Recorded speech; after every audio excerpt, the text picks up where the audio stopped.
अस्सलाम वालेकुम नाज़रीन, मैं हूँ अली शराजी और इस वक्त मैं मौजूद हूँ गाँव नई बैनी में। तो नाज़रीन, 4 दिन पहले एक बच्चा गुम हुआ था जिसकी तलाश के लिए पुलिस दिन रात कोशिशां थी कि वो बच्चा किधर गया।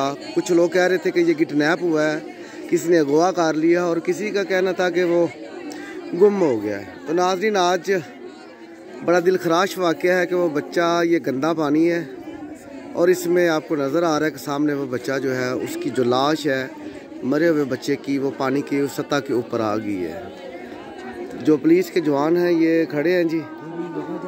अभी रात को अभी थोड़ी देर तक जो फ्रांसिंग टीम है उसको कॉल कर दी गई है और वो पहुंच जाएगी और फिर इस बच्चे का टेस्ट किया जाएगा कि इसको किसी ने फेंका है या क्या, इसकी मरने की क्या वजह है। लेकिन बहरहाल बड़ा दिल खराश वाक़या है जिसने अहले मोहल्ला को और शरकपुर की फ़ज़ा को सोग में डुबो दिया है कि कमसिन बच्चा जो है वो पानी में डूबकर, ये गंदा पानी खड़ा है इसमें डूबकर जाँ बहक हो गया है। फ्रांसिंग टीम अभी कुछ देर बाद पहुंच जाएगी जो कि शवाहद का जायज़ा लेगी कि बच्चा खुद इसमें डूब गया या क्या वजह बनी है इसकी मौत की।